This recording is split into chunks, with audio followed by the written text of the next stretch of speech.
Are you struggling for consistency in your sim racing? Does your iRating look like a roller coaster? If so, we have good news for you. The way to get more consistent is to first understand what you're doing differently than the professionals. And VRS is the answer. With our competitive subscription, you will have the telemetry, setups, tutorials, and everything else you need to fully analyze your driving. Our data packs and the ability to compare your driving with the best in the world will show you exactly where to adjust your inputs, change your driving line, and shave seconds off of your lap times. And our powerful and precise Direct Force Pro wheelbase and precision pedals are being used by some of the world's best drivers, including Peter Berryman, John Robertson, Brandon Trano, and IndyCar World Champion Alex Palou. All these champions agree that VRS hardware is not just the best on the market, it's also priced well below the competition. So if you're looking to upgrade to direct drive and the best pedals in sim racing, VRS is your answer. If you want to get better, get faster,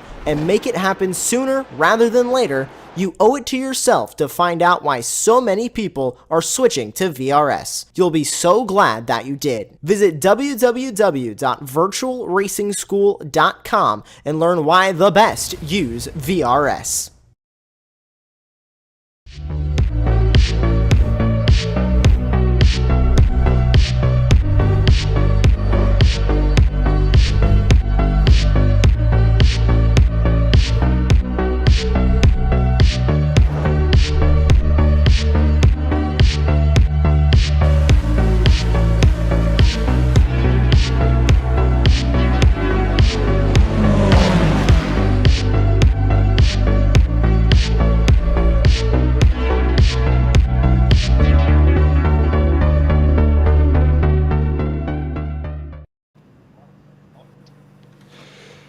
Good evening and welcome to one of the most prestigious races on the calendar. Of course, I'm talking about the Nurburgring Nordschleife with the Radical SR8, kind of the home of this specific racing car. I think when the name Radical comes up, it does become a little bit synonymous with this track in particular. And we have a wonderful evening ahead. I'm seeing some of the regulars in the racing lobby, and a few from last season's race. With me in the commentary booth, I've got Sam Fitzpatrick and Mike Yao working the cameras. And Sam, as I said, I'm seeing some familiar names. How do you feel about tonight and how the drivers stack up for a race that's thankfully this time in the morning? It should be a very exciting one. I am just, looking forward to this. It's so, as you say, synonymous now, at least with this series, that we visit the Nordschleife and this precise layout every single season. And of course, last season we mixed it up a little bit with the nighttime time of day. Do you like being in the day? And these guys are properly good around this circuit, particularly those sorts of more experienced drivers that you were just alluding to. They will know this circuit insanely well. They would have done many Radical races around this track, and so it's one of the highest quality races I think we see all season. The slipstream really enables racing. It's a tricky circuit. The start is very tricky as well, but it should be one of the races of the season. Definitely agree. It's kind of the one we've been looking forward to. And even just in preparation for this race, jumping on the track yourself and having a bit of a go, it's one of those tracks where it's just absolutely breathtaking all the way around, especially if you've got the luxury of a VR headset or even a triple screen. Just seeing those trees and the mountainous area as you go streaming past, as we get a wonderful view here of Matthias Baumgartner, and through one of the more tricky parts of the circuit. One thing for the viewers to look out for, we should have distance marks there. You can see 13 kilometers, so we're just past I think we're past the first carousel and kind of we are approaching the first carousel, as we can see here. So you've got the distance markers to kind of pick your way out on the track. So a few of those markers to keep in mind is kilometer 6, so there's one massive chicane after that, Of course, I'd say kilometer 11, things get interesting as well. And then kilometer 16 with the last carousel. And then the main back straight, which is a few kilometers long, that will probably come in around the 17 mark. Sam, any spots that we should be looking for out on the circuit that will be tricky to the drivers? So I've got to remember all the names now. So I'm thinking usually Flugplatz, the one over the crest. I think that's Flugplatz. At least on the map that I'm looking at. But that will be very tricky for the drivers. Also Arenberg as well. The fast left into a tight right will be extremely tricky for the drivers. But really, danger lurks everywhere around this circuit, and I certainly remember when I used to do the VLNs around this track. In practice, it would always be about making pretty much as many mistakes as you can, because once you make one mistake, you make sure not to make that mistake again. Problem is that there's about 130 corners around this circuit, and so you have to make really 130 mistakes in order to really know this track particularly well. So I'm just hoping that the drivers have crashed lots in practice, they know what not to do, and so we see lots of quality driving for this race here, as we see the grid order. Patrick Holtzman, who I believe might be, or used to be, a pro driver, so great to see him. He's out there on pole position. Yeah, so setting out on pole, Holtzman, as you said, then but Tabashnik in second position next to him. Then we've got Kindler third, Arturus Kundelis in fourth, so a nice high qualifying for him. Kasdorp in fifth. Then we've got Paris sixth, Hernandez 7, Hurk 8th, Aldrich 9, Nave 10, Studnika in 11, a bit lower than he was last year, so we'll keep an eye on him during the first few laps. Then Witt in 12, or the Witt, sorry, Blanco 13. I think we're actually getting ready to go on with the race, so all of the race drivers, they're further ahead. So Holtzman, you can just see his car peeking across the crest there, and lights are off. So superb start for the two front runners, and a bit of a rough one there as Tabashnik moves into the lead. He's going to have a fast few corners in this initial start of the race, and Holtzman resuming first position. So all of the cars just streaming by. Kundelis also looking very solid in his current position in fourth. And yeah, it's very tricky here. You kind of want to get the tires up to temperature first. You've got a lot of cars in and around you, so you really need to keep the car alive and in the limits of the track. So as we come streaming down, I think we're going to be very close to that corner that you mentioned, Sam. And not really a shuffling for the first 6 positions. Seemingly most drivers getting over the crest nice and safely so far in GT3s, and then Tin Tops, this is absolutely treacherous, this part of the track bit.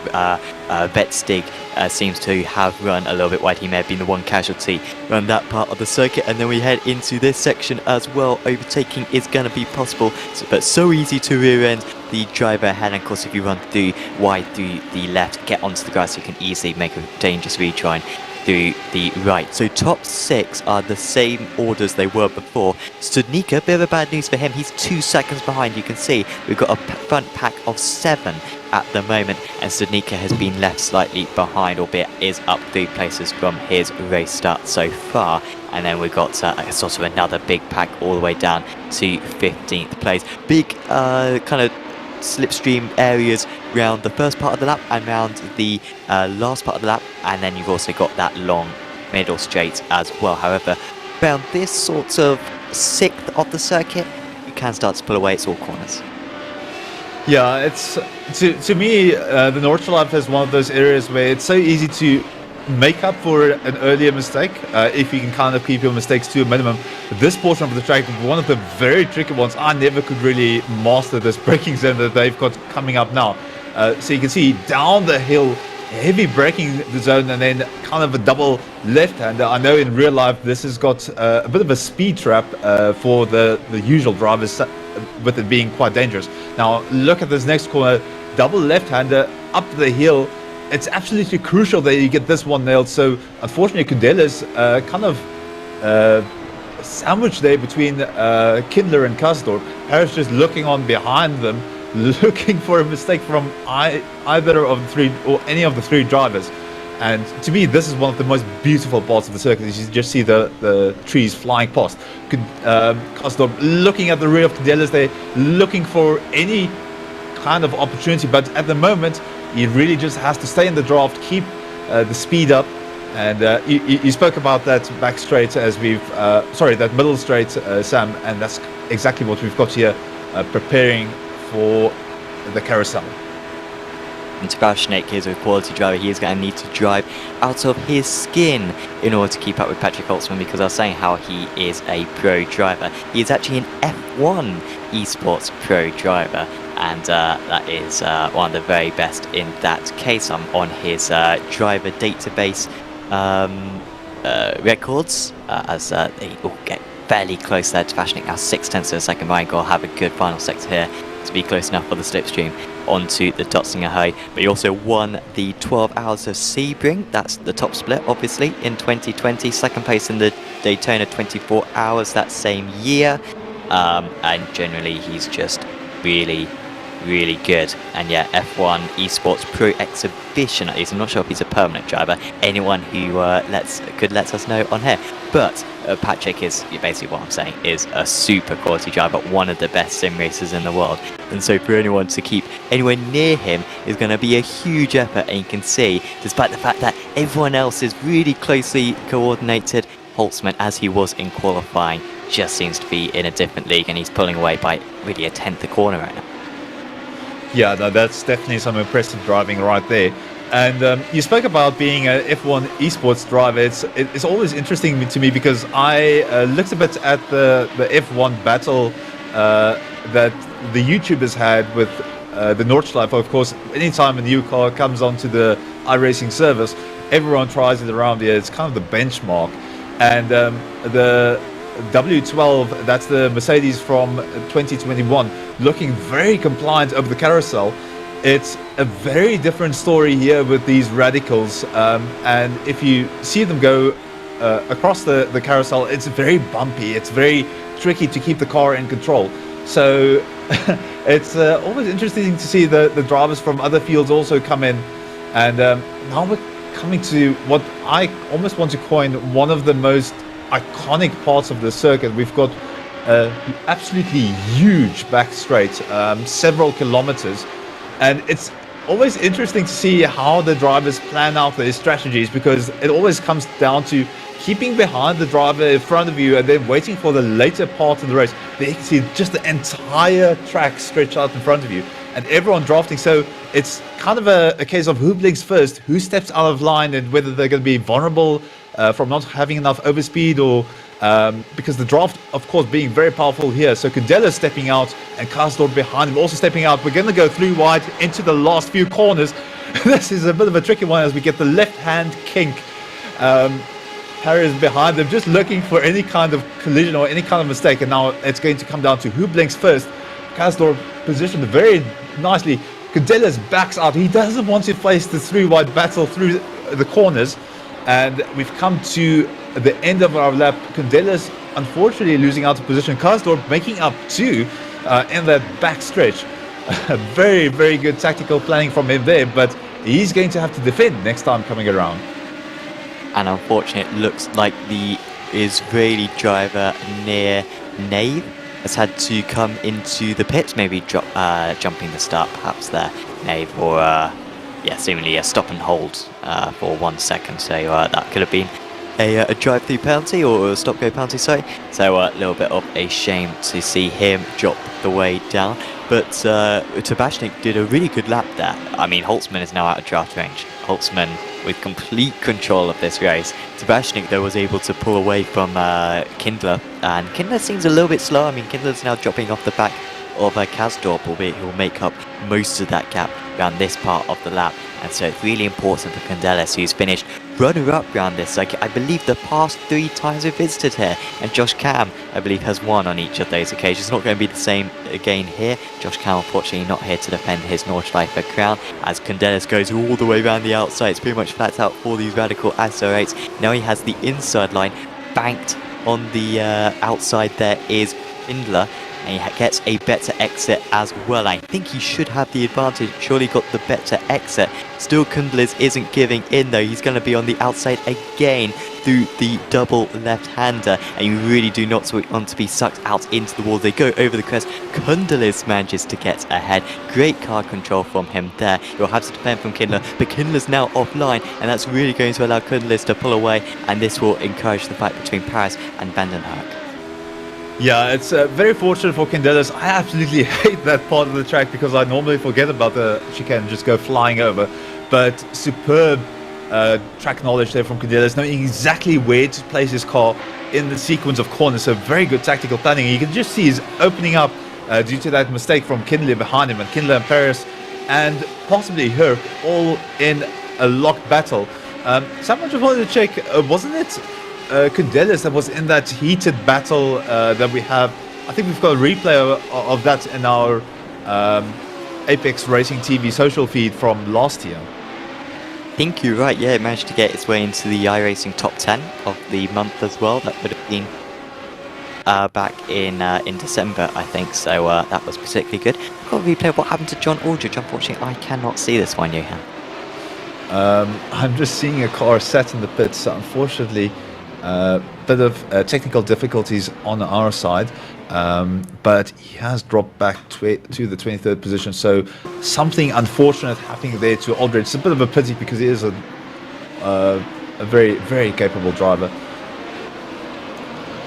Yes, I think we might be seeing some replays of it right now. Yeah, Aldridge seems to pull across at the start of the race, and then yeah, a couple of other drivers managed to get involved as well, so that was a shame for him. I think it may have been a hardware failure near Nave. So he came into the pits, did Nave?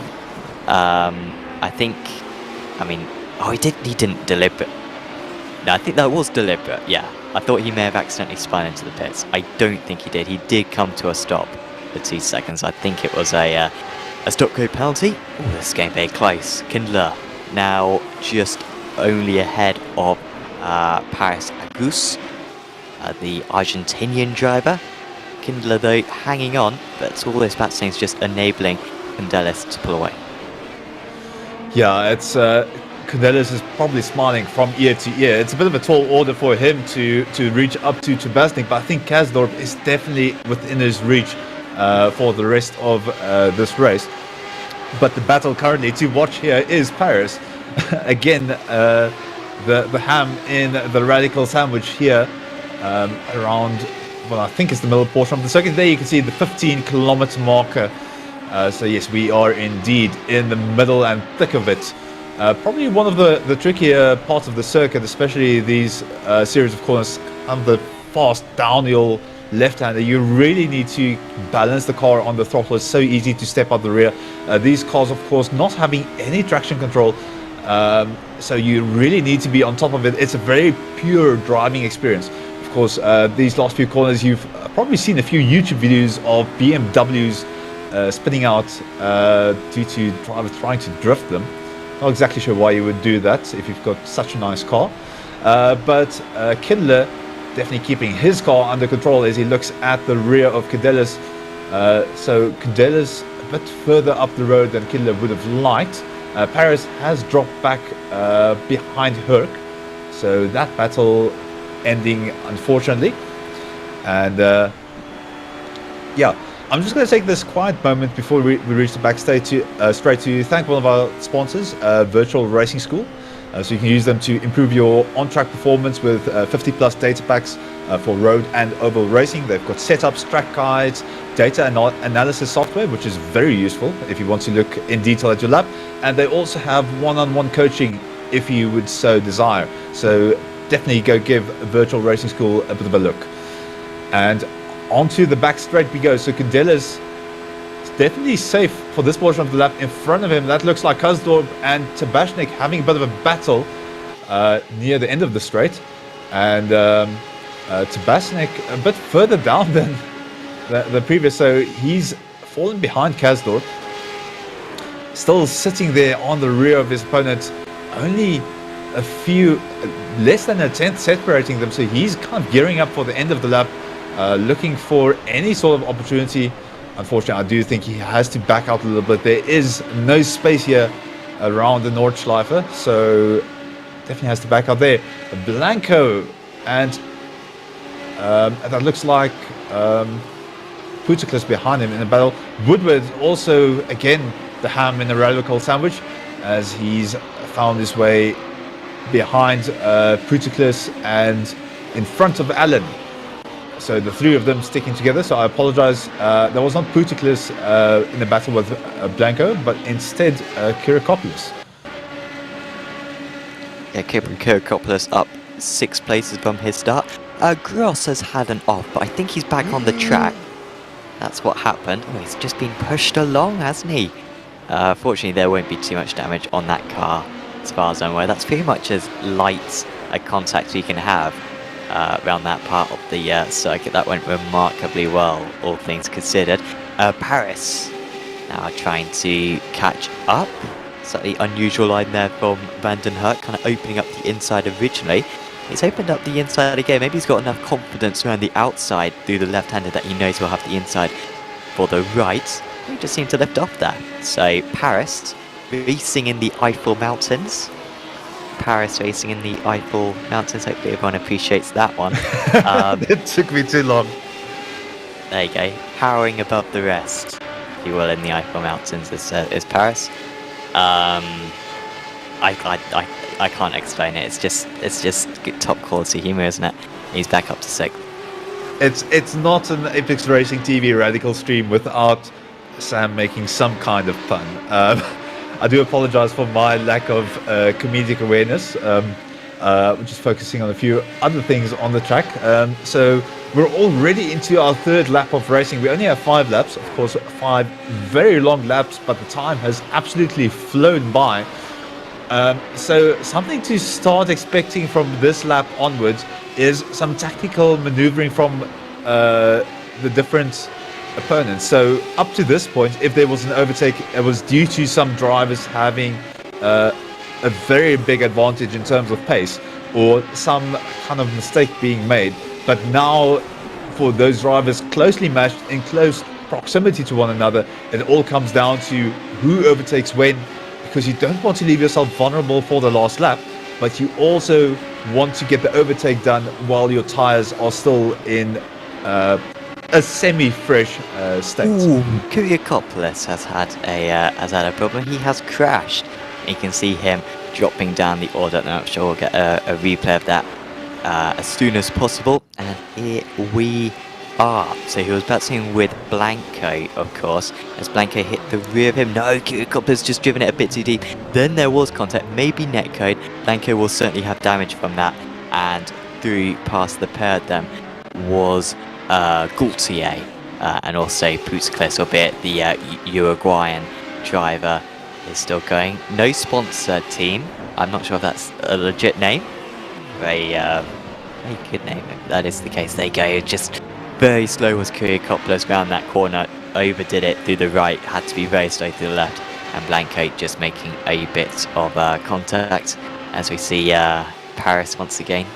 It's honestly probably the best bit of commentary I've ever done in 5 years of Apex Racing TV. So that's really the highlight of that one. So hopefully everyone appreciates it. It was begging to be done, and if we hadn't have done it, I don't think we should have kept our jobs at here in the Radical Racing Challenge. Yeah, I'd hope to see you next season. But yeah, it's similar to the situation where I was in commentating on a TCR series with a driver in it called Kindness. Unfortunately, he was the cleanest racer of the bunch, so I couldn't use the obvious line. Well, I can't. I'm amazed that you didn't see this, but I was admin for that series, and there was a protest from Kindness protesting manners. It was remarkable, kindness and manners in a collision with one another. I think a penalty was given. It was absolutely the best moment of my life. So that was superb. That was my league admin highlights. Honestly, I mean, absolutely love it. The crash that happened preceding that was probably one of the closest moments we had to Kindness killing anyone. But yeah, back to the race, and Karsdorp is looking mighty fierce. He's just been absolutely pushing his car. Tabashnik behind him, looking for any good opportunity, staying within 4/10. So just to kind of give you a bit of an idea, you can really get a draft from pretty far back, but your effective range is about in the 5/10 mark. They would be looking for it. And we are in the last portion of the circuit, just the last carousel to happen, if I'm tracking everything correctly. Ooh, and it just shows how much control you need to have as the car just absolutely launches across that mound in the road. Currently, Alan looking at the rear of Woodward, and in front of him, Blanco trying some very adventurous lines as they also go through the second carousel. Just tell me if I'm wrong, Sam, but good four-way battle as we lead up to the last portion of the track. Definitely going to be interesting once we hit the back straight. And speaking of the devil, here we've got that Audi Sports banner at the start of the straight, and Alan now just sitting behind Woodward. You can look at those relative times. You can see the times going down as the cars compact to the end of the straight. No one stepping out of line, no one really within jumping opportunity. The closest at the moment is probably Alan, so looking there at the rear of Woodward, that seeing if Alan steps up. Yes, he does, so he's going to try and pull alongside right at the end of it. And also in front of them, Blanco and Putiklis duking it out, but Woodward has stuck in the line, and Alan has stuck inside the line and kind of, I don't want to say bullying Woodward out of the corner because it was fair racing, but you do need a bit of, let's say, very optimistic courage to get a move executed like that. So well done. Yeah, that was smart driving there from Alan. Looks like Blanco's maybe suffering from that damage that he collected when made contact with Kyrkopoulos earlier on. Had to be in the tow for a long time behind Putiklis, and when he did pull out, wasn't really able to do anything in the clean air. So watch out for that one. Blanco will be struggling to overtake Putiklis, I think, to the end, but I think he'll still have a chance if he's lining up behind him on the going onto the Dotzinger High on the last lap. No changes further up. Kasdorp staying ahead of Tabashnik. Kindler was very close to the back of Kundelis, but he stayed behind, and Paris still ahead of Van den Herk. Are we going to see another attempted move here from Blanco? He's close once again. Woodward also close to Alan, albeit I imagine he would just choose to stay behind. Blanco did pull out once again, but not sure if that was a lift-off or whether, yeah, once again that extra drag was costing him.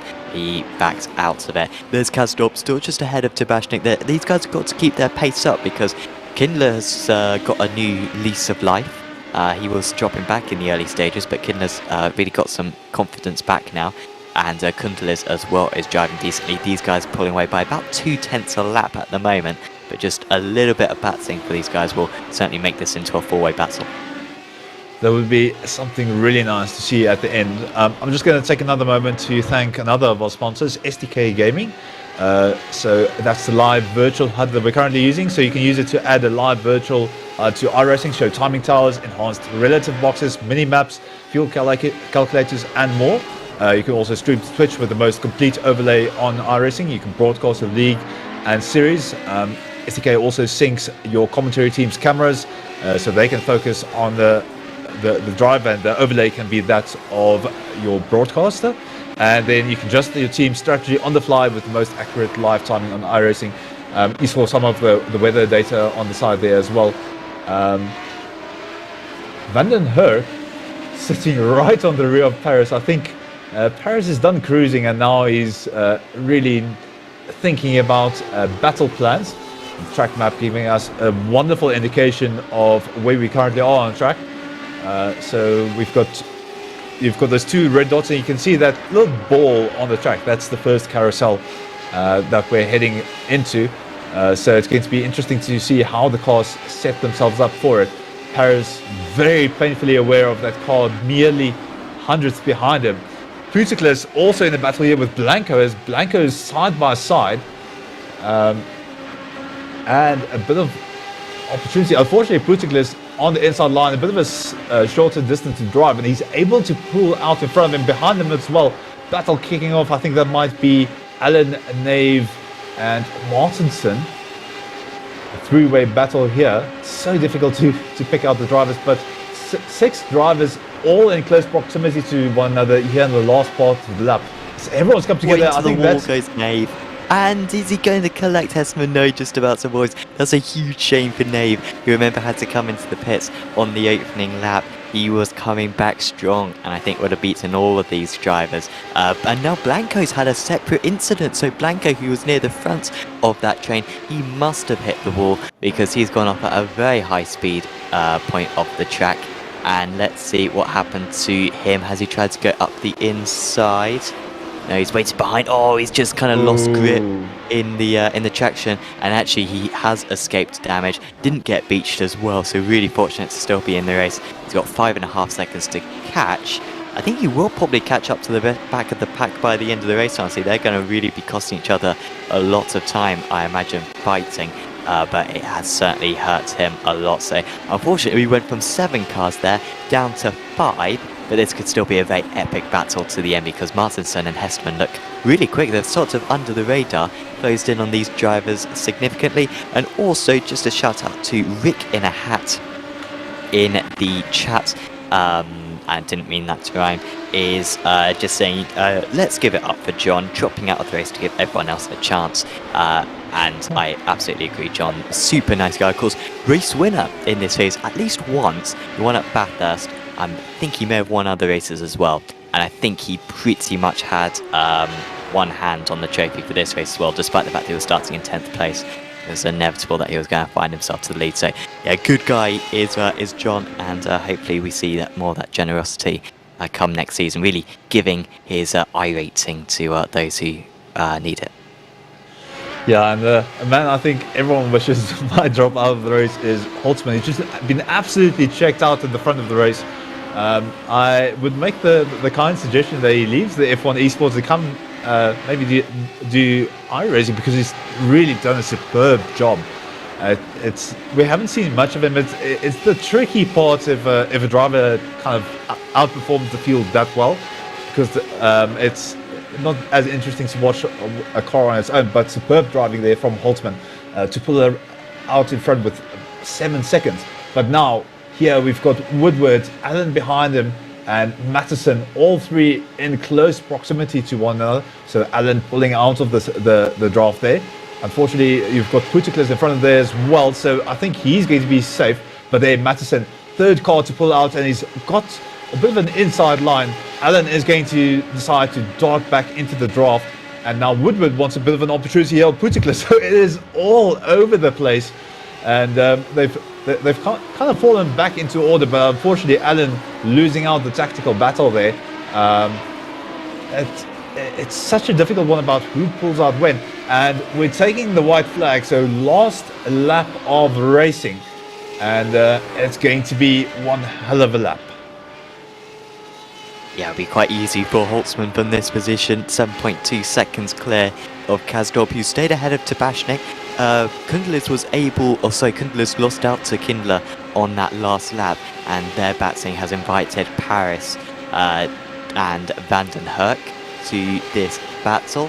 But Kundler's trying to get back straight away. Would have thought maybe he'd be waiting behind, but maybe he wants to get back into the iRacing top 10 with another epic battle around this portion of the race circuit. Last time we were side by side, pretty much through this left-hander, and then through the right, and then through the kind of kinks left and right down the next straight. And you know what, we might have a repeat of it, because the car number 3 stays alongside Kindler just about with his nose ahead. Kundal is trying to repeat the move that he did earlier on, actually round the outside at the double left. He is, if anything, in an even better position than what he was earlier on. I think this should be possible for Arturos. He moves back into 4th position. Kindler's off the circuit. Can he rejoin safely? There was a mistake, unrelated mistake there from Paris, who I think lost it by himself. Vanden Herk also lost time, and it has spread out these drivers. They could still catch one another by the end of the race, but it significantly helped Kundler, who has pulled off another excellent move around that part of the track. Yeah, and that's kind of what comes with knowledge of the track. So superb driving there, and I think a lot more behind the scenes that we as viewers can see. But at the moment, Kasdorp under immense pressure from Tabashnik, only 2/10 behind him, and it is, well, he's actually opening up the gap a little bit now, but I think that might be Tabashnik pulling back slightly, getting a bit of a faster exit into the corner, getting that speed up the hill. So let's see. Yes, there you can see the time differential between them was going down, but unfortunately not enough for Tabashnik to catch up. So Kasdorp keeping ahead purely by the pace out of the corners. You can see the rear of the cars stepping out a little bit as the tires are starting to let go of life, and this is going to be the ultimate test over the next few kilometers of racing. So Tabashnik still in that draft dirty area, affecting him a little bit, but down to 2/10 and coming down to almost 1. So he's just mounting the pressure. Kasdorp doing a superb job of absorbing everything that's being thrown at him. Yeah, here we go. Will he attempt the move this time? No, he's just going to wait behind, going to lift out of the Dotzel. So Kasdorp staying in second place. Tabashnik's going to leave it till the Dotzinger High. There was some action going on between Putziklis and Martinson. Blanco seems to have dropped. Blanco had already dropped off, hadn't he? I think there's been a couple of other issues in that battle. They're a little bit more spread out right now. Putziklis looking like he's going to take 12th place. In fact, I think it was maybe Putziklis and Martinson who had an instant, because they are a long way now behind Woodward and Hesterman. So that one's spread out. So this is the closest battle. And then, of course, you've got the 4, 5, 6, 7 battle as well. Also, Studnicka and Gaultier are fairly close. We haven't spoken about Studnicka, really top driver. I'll have a check at the official series points soon, but I think he's right up there, might even be the overall season champion. But yeah, just not with the pace around this Nordschleife circuit, it looks like. I'll do well to finish in 8th place, but Tabashnik staying so close. He has been so close for this entire race behind Kasdorp. He's been lining up for this final lap, and he's just got to stay close on this part of the circuit. Yeah, and that is a bit of a tall ask. Lots of high-speed corners with tires kind of giving away any kind of semblance of grip that the drivers would have. You can see them using as much of the track as possible to really get that. Ooh, and this is Putziklis. I've never seen a radical smoke like that before. So he already had damage, and I imagine that damage has eventually expired that engine. That's very cool to see. Also, Martinson has just dropped down as well. That must have been unrelated. Or maybe it was when Martinson was coming across, but Putziklis still got some drive in that car, but I doubt he'll make it all the way up the Dotzinger High. That's a steep incline as well. That engine will expire soon, and Putziklis, shame for him to end his season like that. It is a bit of a shame. Wonderful British commentary, though, saying that an engine has expired. But yeah, Tabashnik now 4/10 down from Kasdorp, so he's not been able to keep up as well as possible. Matterson's car looking very worse for wear at the moment. Don't know how that car... I think he's crashed again. There you go. Oh no. That car has expired. Just like my racing career expired at the start of this year. Holtzman poised for victory. Tabashnik into second position right at the end there. We'll probably get them on camera soon, but Holtzman is going to surely take this victory home. So Kasdorp and Tabashnik side by side down the back straight, and let's see what they're able to do. So Tabashnik on the outside, now poised on the inside, and he's just able to squeeze out the pace in that corner. That is going to put him in front of Kasdorp, and we've got that battle for the final 2 positions. Some other drivers also making it around. So Kundelis, Kidler, Herc, and Paris. And then last minute battle here between Woodward and Hesterman, of all people. So they're duking it out down the main straight. Woodward positioned towards the outside of the track. A bit of a tricky position to be in. The inside line was a lot more powerful, but he's been able to be very late on the brakes, and he's gotten the upper hand over Hesterman and takes 10th position. Down the back straight, De Wit and Kyriakopoulos. Kyriakopoulos' car looking a bit worse for wear. And that is De Wit pulling in front of him with a much fresher car, so we'll see what they do for the rest of the lap. Comes Kyriakopoulos.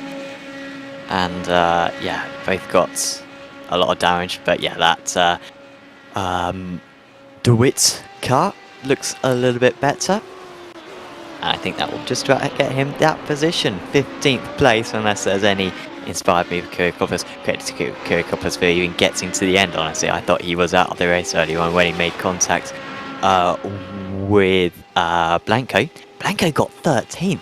He had a bunch of problems to Blanco, but he continued on and finished well. Putaklis is going to get to the line, but is he going to be able to beat Hernandez? And this is the battle that counts. It's the battle for 17th position. Who is going to be able to secure it? Putaklis trying to get some drive around the final corner. The line comes up quick, and Aldous Putaklis with half an engine manages to finish in 17th place. That is remarkable stuff. And Hernandez will be gutted that he wasn't able to catch up there. I'm amazed that Putaklis got all the way to the end. Usually, you know, when you've got a half broken engine like that, it expires after about half a minute or so. But that continued for about 3 minutes, and yeah, he got to the line. That's going to be one for the books, and it would be interesting to see if DRS kind of gets a bit underpowered with the new season of cars. Of course, we don't really know how they're performing now in the F1. But if you would get a smoke screen, like a deployable smoke defense for Mario the car. Kart-esque. Yeah, imagine. Also, just want to take a quick moment to thank our last sponsors. So, Apex Racing Academy. They've got 29 data packs that you can access on Virtual Racing School VRS. So Apex Racing Academy has those 29 data packs. They've got setups, track guides, integration with VRS, as I've mentioned, and weekly group coaching sessions, plus a few little extras. So if you just want to tweak your racing experience a little bit, or your racing career has expired, such as mine has, they're always happy to help you out. Dominic Cross, I can diagnose him with being a sociopath, because he is a long way behind and we can't display the results until Dominic crosses the line. So huge thanks to him. You can't reason with people like this.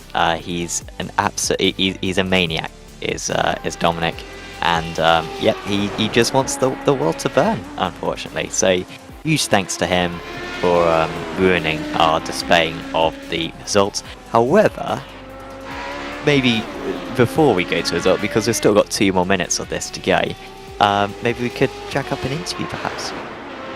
Yeah, so we of course have Arturas Condelis, so we can pull him in, as we've got your current images with proudly brought to you by Dominic Grops. So let's just pull him in, and massive welcome, Mr. Arturas Condelis, and 4th position win from start to finish in that position, but the race of course not being as easy. What was that like from your perspective? Oh guys, yeah, it was difficult, it was fun, it was a battle with Christopher all race long, with 2 quite amazing moments at Adenauer Forst, and yeah, the second one we touched ever so slightly, we spoke about it, we have no problem, and yeah, I ended up 4th, but yeah, it's just an amazing thing, and I'm just here basically to give a shout out to you guys, because I know this is the last race that is broadcasted on Apex, so thanks to you and all the Radical community that made this whole bunch of seasons happen. Yeah, it's always amazing to see that Radical community kind of working behind the scenes. From your side, any kind of moments in the season that stood out to you, either on track itself or in the community behind the scenes?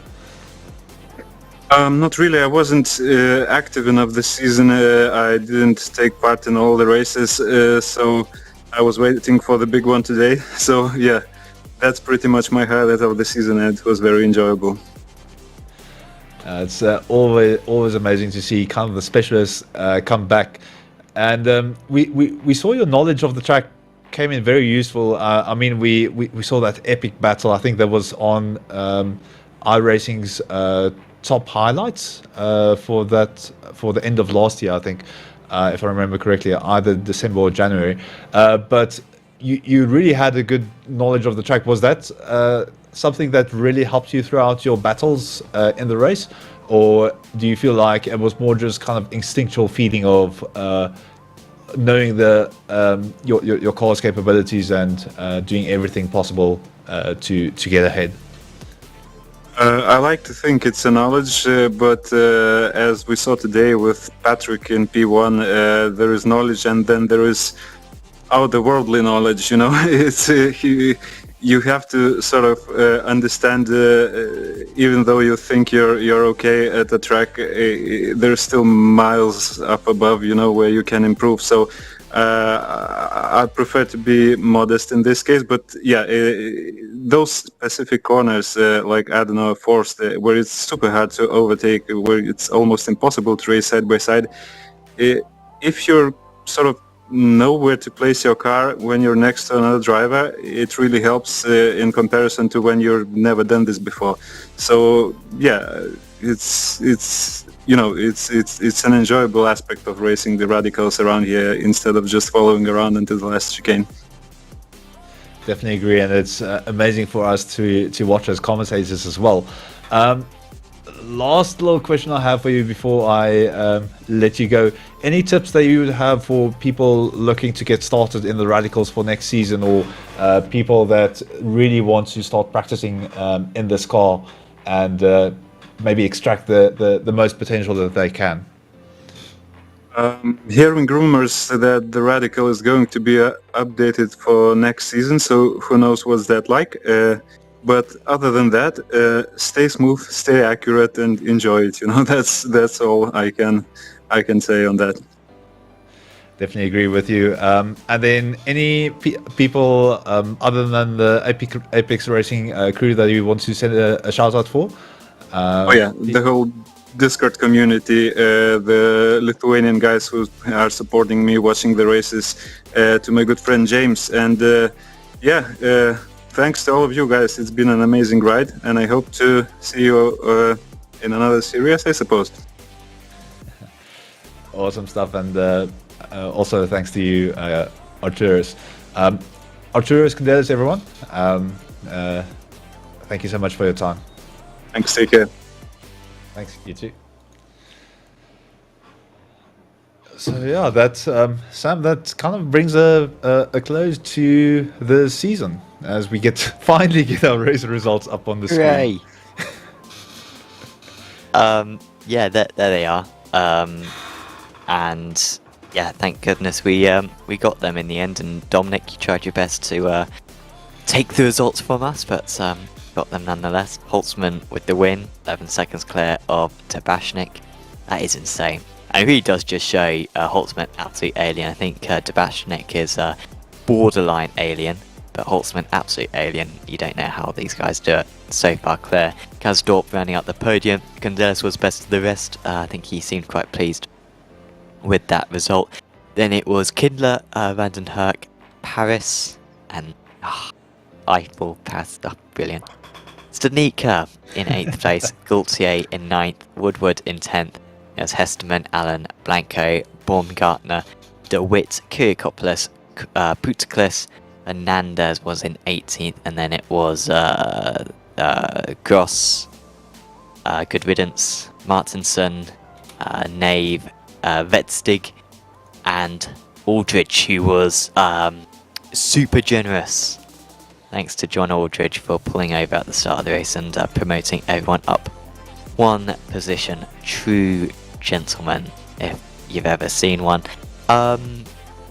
Unfortunately no one's coming for an interview. I mean, usually when it comes to an end of a season, we have so many interviews and it's really good, but unfortunately no one likes us, so they're all not gifting us their presence. I was just looking at the schedule back, Johan, as to race of the season, and of course we missed a few races as well, so I struggle to recall all of them. And to which race is the race of the season, perhaps. I think this Nurburgring is certainly up there. I mean, I don't know, does any race stand out to you for this season? So for me in particular, of course, I'm going to disqualify the Nordschleife just because it's longer than probably 4 of the tracks combined. I think and it's also extremely popular. I think we had 12 splits as opposed to the usual 2 to 4. 4 kind of being a busy week, so that kind of just gives you the idea of participation. But for me, I'd say Okayama. I'm one of the few people probably, but to me that's always a very fun race. Suzuka, also classic track for these cars, kind of pairing very well with the high downforce. So I'd say those two kind of stood out to me as being very fun races to be a part of. Yeah, and of course, next season we might be able to get the schedule up. I am part of the Discord. So if I quickly look, season schedule, here we go. So next season schedule is, oh man, that is a tiny photo, I can barely read it. Here we go. So, oh no, that's this season's.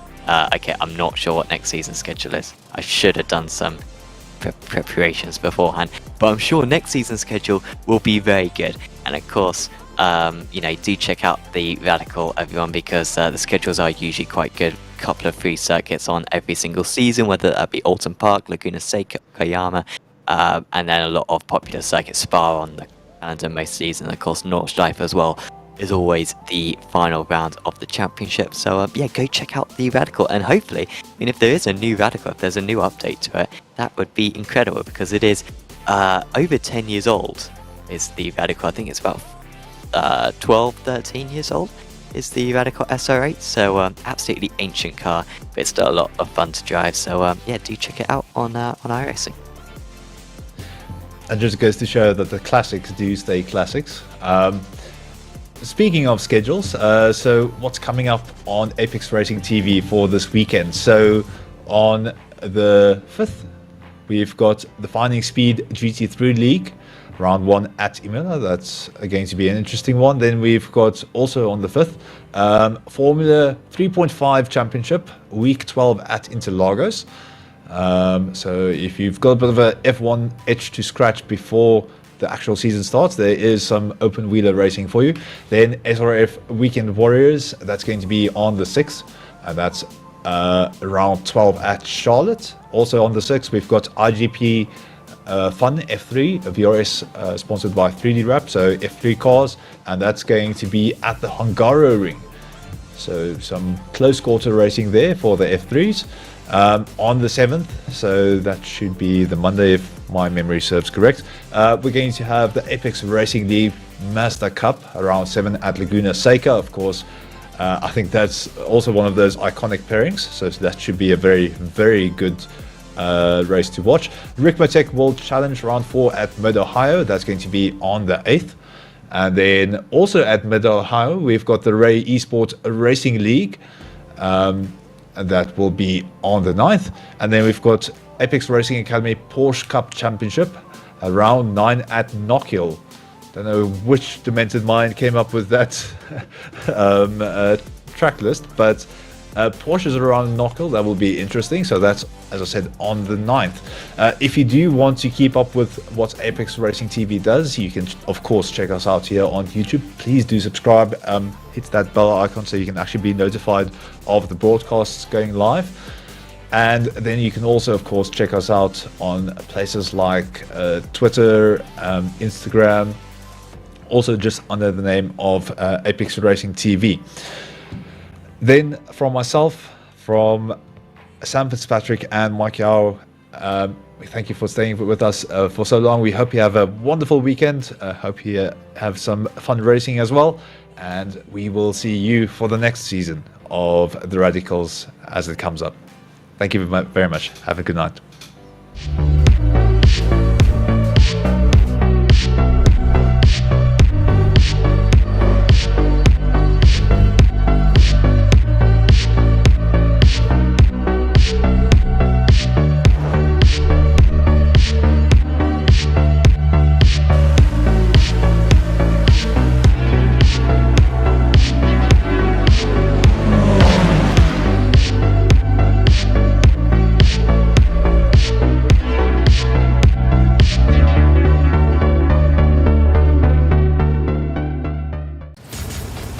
Are you struggling for consistency in your sim racing? Does your iRating look like a roller coaster? If so, we have good news for you. The way to get more consistent is to first understand what you're doing differently than the professionals. And VRS is the answer. With our competitive subscription, you will have the telemetry, setups, tutorials, and everything else you need to fully analyze your driving. Our data packs and the ability to compare your driving with the best in the world will show you exactly where to adjust your inputs, change your driving line, and shave seconds off of your lap times. And our powerful and precise Direct Force Pro wheelbase and precision pedals are being used by some of the world's best drivers, including Peter Berryman, John Robertson, Brandon Trano, and IndyCar World Champion Alex Palou. All these champions agree that VRS hardware is not just the best on the market, it's also priced well below the competition. So if you're looking to upgrade to direct drive and the best pedals in sim racing, VRS is your answer. If you want to get better, get faster, and make it happen sooner rather than later, you owe it to yourself to find out why so many people are switching to VRS. You'll be so glad that you did. Visit www.virtualracingschool.com and learn why the best use VRS.